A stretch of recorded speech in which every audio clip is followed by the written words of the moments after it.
하나님 말씀은 열왕기상 11장 14절부터 43절까지 우리 교독하겠습니다. 여호와께서 에돔 사람 하닷을 일으켜 솔로몬의 대적이 되게 하시니 그는 왕의 자손으로서 에돔에 거하였더라. 전에 다윗이 에돔에 있을 때에 군대 지휘관 요압이 가서 죽임을 당한 자들을 장사하고 에돔의 남자를 다 쳐서 죽였는데 요압은 에돔의 남자를 다 없애기까지 이스라엘 무리와 함께 6달 동안 그곳에 머물렀더라. 그때에 하닷은 작은 아이라 그의 아버지 신하 중에 에돔 사람 몇몇과 함께 도망하여 애굽으로 가려 하여 미디안을 떠나 바란에 이르고 거기서 사람을 데리고 애굽으로 가서 애굽 왕 바로에게 나아가매 바로가 그에게 집과 먹을 양식을 주며 또 토지를 주었더라. 하닷이 바로의 눈 앞에 크게 은총을 얻었으므로 바로가 자기의 처제 곧 왕비 다브네스의 아우를 그의 아내로 삼음에 다브네스의 아우가 그로 말미암아 아들 그누밧을 낳았더니 다브네스가 그 아이를 바로의 궁중에서 젖을 떼게 하매 그누밧이 바로의 궁에서 바로의 아들 가운데 있었더라. 하닷이 애굽에 있어서 다윗이 그의 조상들과 함께 잔 곳과 군대 지휘관 요압이 죽은 것을 듣고 바로에게 아뢰니 나를 보내어 내 고국으로 가게 하옵소서. 바로가 그에게 이르되 내가 나와 함께 있어 무슨 부족함이 있기에 내 고국으로 가기를 구하느냐. 대답하되 없나이다. 그러나 아무쪼록 나를 보내옵소서 하였더라.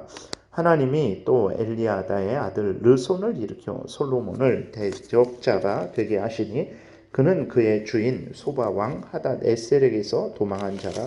다윗이 소바 사람을 죽일 때에 르손이 사람들을 자기에게 모으고 그 무리의 괴수가 되어 다메섹으로 가서 살다가 거기서 왕이 되었더라. 솔로몬의 일평생에 하닷이 끼친 환난 외에 르손이 수리아 왕이 되어 이스라엘을 대적하고 미워하였더라.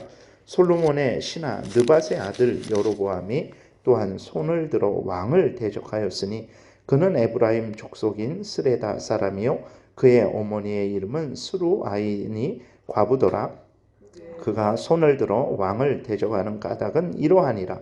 솔로몬이 밀로를 건축하고 그의 아버지 다윗의 성읍이 무너진 것을 수축하였는데 이 사람 여로보암은 큰 용사라. 솔로몬이 이 청년의 부지런함을 보고 세워 요셉 족속의 일을 감독하게 하였더니 그 즈음에 여로보암이 예루살렘에서 나갈 때에 실로 사람 선지자 아히야가 길에서 그를 만나니 아히야가 새 의복을 입었고 그 두 사람만 들에 있었더라. 아히야가 자기 입은 새 옷을 잡아 12조각으로 찢고 여로보암에게 이르되 너는 10조각을 가지라. 이스라엘의 하나님 여호와의 말씀이 내가 이 나라를 솔로몬의 손에서 찢어 빼앗아 10지파를 내게 주고 오직 내 종 다윗을 위하고 이스라엘 모든 지파 중에서 택한 성읍 예루살렘을 위하여 한 지파를 솔로몬에게 주리니 이는 그들이 나를 버리고 시돈 사람의 여신 아스다롯과 모압의 신 그모스와 암몬 자손의 신 밀곰을 경배하며 그의 아버지 다윗이 행함같이 아니하여 내 길로 행하지 아니하며 나 보기에 정직한 일과 내 법도와 내 율례를 행하지 아니함이니라. 그러나 내가 택한 내 종 다윗이 내 명령과 내 법도를 지켰으므로 내가 그를 위하여 솔로몬의 생전에는 온 나라를 그의 손에서 빼앗지 아니하고 주관하게 하려니와 내가 그의 아들의 손에서 나라를 빼앗아 그 10지파를 내게 줄 것이요 그의 아들에게는 내가 한 지파를 주어서 내가 거기에 내 이름을 두고자 하여 택한 성읍 예루살렘에서 내 종 다윗이 항상 내 앞에 등불을 가지고 있게 하리라.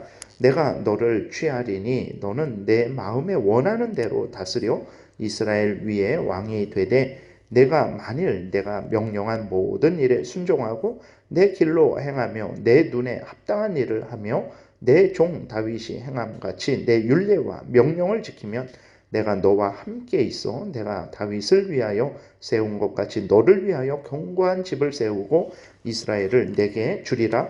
내가 이로 말미암아 다윗의 자손을 괴롭게 할 것이나 영원히 하지는 아니하리라 하셨느니라 한지라. 이러므로 솔로몬이 여로보암을 죽이려 하매 여로보암이 일어나 애굽으로 도망하여 애굽 왕 시삭에게 이르러 솔로몬이 죽기까지 애굽에 있으니라. 솔로몬의 남은 사적과 그의 행한 모든 일과 그의 지혜는 솔로몬의 실록에 기록되지 아니하였느냐? 솔로몬이 예루살렘에서 온 이스라엘을 다스린 날수가 40년이라. 솔로몬이 그의 조상들과 함께 잠에 그의 아버지 다윗의 성읍에 장사되고 그의 아들 르호보암이 대신하여 왕이 되니라. 아멘. 기도드리겠습니다. 살아계신 하나님 감사합니다. 하나님의 말씀을 전하고 듣습니다. 성령께서 역사하셔서 우리를 향한 하나님의 뜻을 잘 깨달아 알고 또 하나님이 알려주시는 대로 잘 믿고 따르게 도우소서. 감사드리고 예수 그리스도의 이름으로 기도드렸습니다. 아멘. 오늘 본문에서는 이제 하나님께서 하나님을 떠나고 하나님의 법을 어기고 우상을 섬기는 솔로몬에게 형벌하시는 내용이 기록되어 있어요. 그래서 하나님은 솔로몬에게 주셨던 복을 거두십니다. 하나님은 솔로몬에게 그 주셨던 평안을 거두세요. 그러니까 솔로몬이 하나님을 경외할 때에는 참으로 솔로몬 개인도 개인적으로도 평안하고 복됐고 또 국가적으로 이스라엘 백성 전체적으로도 아주 평안하고 복됐어요. 어떤 문제도 없이 모두가 다 평안이 거했습니다. 그런데 솔로몬이 하나님을 거역하자 하나님은 솔로몬에게 대적들을 일으키십니다. 그래서 솔로몬으로 하여금 괴로움을 당하게 하고 국가적으로도 문제가 생기게 하는 거죠.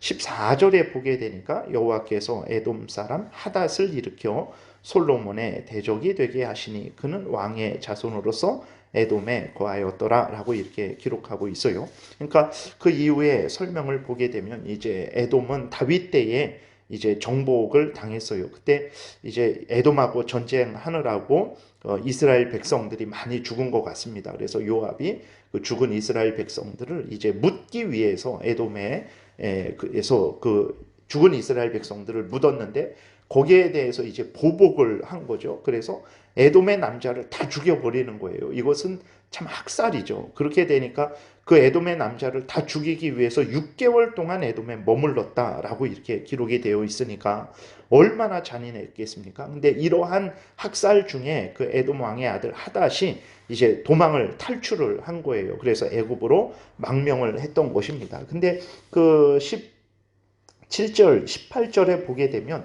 그 하닷이 에돔 왕의 아들 하닷이 도망가는 그 과정 경로가 자세하게 기록이 되어 있어요. 그러니까 아마 아주 정말 오늘날에 예를 들어서 북한에서 탈북자들이 이렇게 저렇게 아주 고생하면서 탈북한 것 같이 이 하닷이 그 요압의 학살을 피해서 도망하는 것이 얼마나 어려웠던지 그것을 그래서 이렇게 자세하게 기록을 한 거죠. 그러니까 하닷이 이렇게 어렵게 탈출을 해서 애굽 왕의 보호를 받았죠. 애굽 왕의 처제와 결혼까지 했습니다. 그런데 그 하닷이 얼마나 그러니까 자기 나라의 모든 남자가 다 학살을 당했으니까 얼마나 그 마음에 분하겠습니까? 그래서 결국은 어떻게 됩니까? 그 애굽에서 아주 복되게 살아가고 있는데도 불구하고 자기의 아들이 애굽 왕 바로의 아들과 같은 대우를 받는데도 불구하고 다시 이제 복수하기 위해서 에돔으로 돌아가고자 이렇게 바로에게 요청한 내용이 기록되어 있어요. 그러니까 만약에 솔로몬이 하나님을 경외하고 하나님을 의지하고 하나님의 뜻을 따라 살아가려 갔다면 이제 하나님께서 하닷이 다윗과 솔로몬에게 다윗은 이미 죽었지만 솔로몬에게 보복하려고 하는 그러한 하닷을 제재하셨을 것입니다. 그러나 하나님은 하닷의 악행을 제재하지 않는 거예요. 왜 그렇습니까? 하나님께서 솔로몬을 징계하시기 위해서 솔로몬의 악행에 대해서 하나님께서 형벌하시기 위해서 하닷을 통해서 형벌하시기 위해서 하닷을 이렇게 형통하게 하시고 그 하닷이 이렇게 솔로몬을 향하여 보복하고자 하는 그 악을 막지 않으신 거죠. 3절에도 보게 되면 엘리아다의 아들 르손을 일으켜서 또한 하나님이 솔로몬의 대적자가 되게 하십니다. 이 르손은 이제 그 아주 참 반역자죠. 자기의 왕으로부터 도망한 자입니다. 그러니까 아주 그 참 비루한 자입니다. 그런데도 그가 어떤 세를 얻어서 그 솔로몬을 대적하게 하는 거죠. 그러니까 하나님께서 그 르손의 악행을 막지 않으시는 거예요. 르손은 자기 마음대로 사람들을 모아서 강성해져서 악을 행하는데 하나님이 그것을 제어하실 수도 있는데 제어하시지 않는 거죠. 그래서 그 르손의 악행이 솔로몬에게 큰 그러한 어려움이 되게 하시는 거죠. 25절에 보게 되니까 솔로몬의 일평생에 하다시 끼친 환난 외에 르손이 수리아 왕이 되어 이스라엘을 대적하고 미워했다라고 이렇게 기록되어 있습니다. 그러니까 솔로몬이 얼마나 그 힘들고 어려웠겠습니까?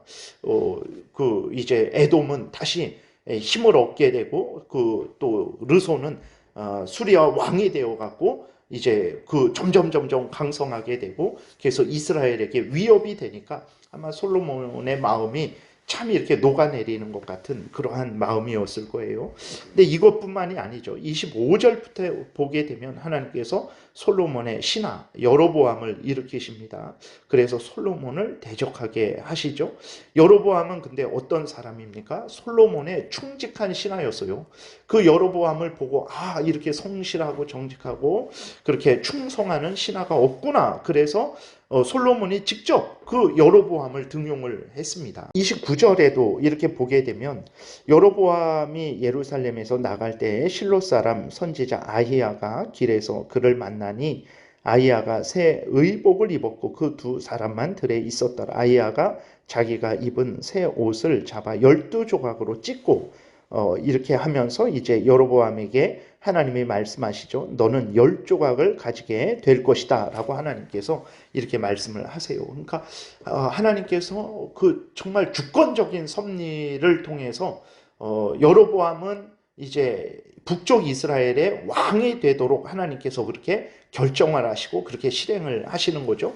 그래서 솔로몬은 이 여로보암은 끝까지 자기의 충직한 부하가 될 것이다 라고 생각했는데 아니죠. 하나님께서 그 여로보암을 솔로몬의 이제 그 대적자로 그렇게 만들어 주신 거죠. 그러니까 잠언 16장에서 말씀하고 있는 대로 하나님을 정말 열심히 충성되이 섬기게 되면 원수라도 그 화목하게 하시는 게 하나님이죠.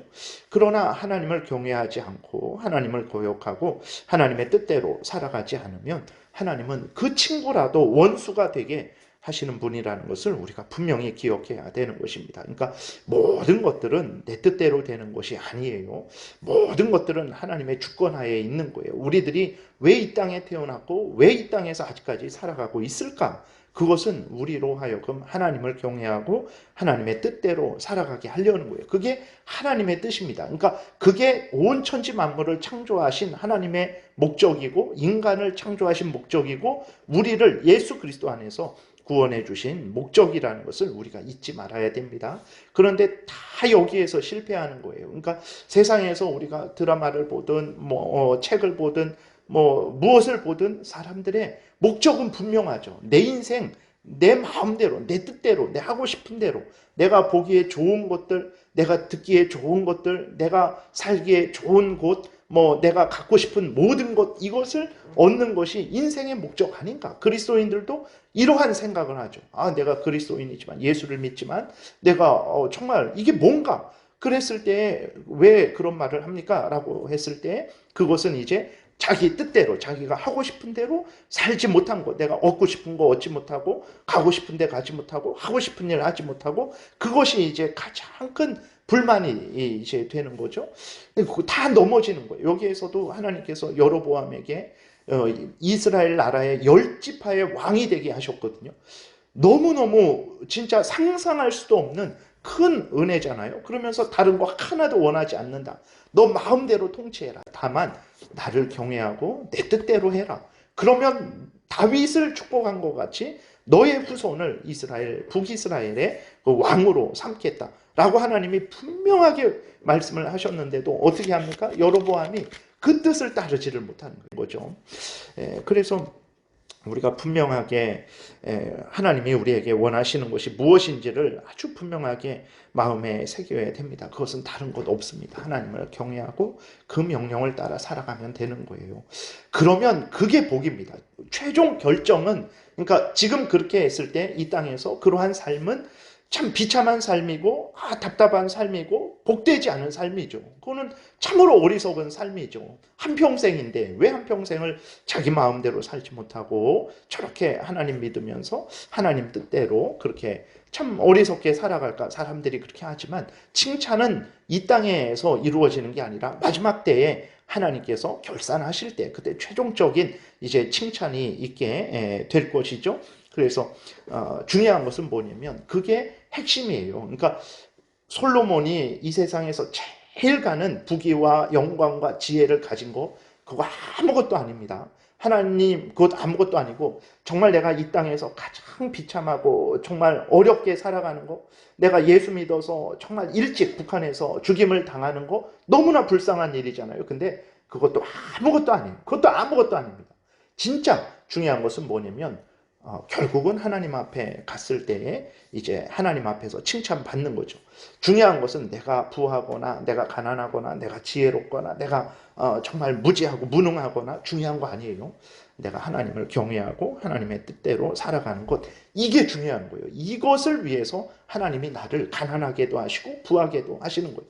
가난한 자는 가난한 가운데에서 하나님을 경외하고 하나님의 뜻대로 살아가면 돼요. 그게 그의 본분입니다. 하나님이 주신 사명이에요. 그러니까 그가 못나서 그렇게 하나님이 보낸 게 아니라 너는 가난하지만 가난한 자로서 나의 영광을 드러내라 그런 거예요. 내가 부유하잖아요. 내가 잘나서 부유한 거 아닙니다. 아무런 가치 없는 거예요. 나는 그 가난한 자보다 더 못난 자일 수도 있어요.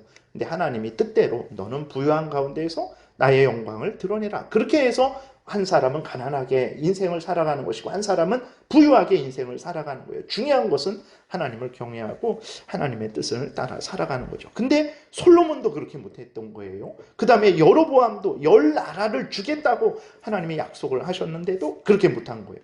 모두가 다 자기 마음대로, 자기 하고 싶은 대로, 자기 탐욕을 따라서, 자기 영광을 위해서 살아가는 거죠. 결국은 비참하게 이렇게 되는 거죠. 그래서 우리가 다시 한번 이것들을 보면서 하나님이 무엇을 기뻐하시는가? 그런데 사람들은 또 어떻게 살았는가? 결국은 자기 마음대로 살았을 때 그게 그에게 복이 되었는가? 이 땅에서도 복이 안 되고 죽어서도 복이 안 됩니다. 그래서 다시 한번 우리를 향한 하나님의 뜻은 어떤 형편 처지이든지 하나님을 경외하고 하나님의 명령을 따르는 것이라는 것을 분명하게 마음에 새기고 그렇게 살아가야 되겠습니다. 그러한 자들에게 하나님께서 이 땅에서도 함께 하시고 복을 주시고 죽어서도 하나님께서 우리에게 크신 상급을 주실 것이고 영원한 은혜를 누리게 하실 것입니다. 기도드리겠습니다. 살아계신 하나님, 세상의 지혜에 대해서, 인생의 그러한 의미에 대해서 수많은 사람들이 말을 합니다. 그리고 또 우리들도 각자 생각을 가지고 있습니다. 그러나 그것이 무엇이 중요하겠습니까? 살아계신 하나님이 계시고 또 하나님이 성경을 통해서 말씀하신 하나님의 뜻과 맞는지 항상 점검하고 맞춰보게 도우시고 내 마음대로 살지 말고 창조하신 하나님, 구원주 하나님, 온 천지 만물의 주관자 되시고 절대 주권자 되시는 하나님의 뜻대로 살게 도우소서. 이것이 가장 우리에게 큰 복이 되고 하나님의 영광을 드러내게 되며 많은 사람들을 진정으로 유익하게 할 줄을 믿사오니 하나님 오늘도 하나님을 경외하며 살아가게 도우소서. 예수님 이름으로 기도드렸습니다. 아멘. 하늘에 계신 우리 아버지여, 이름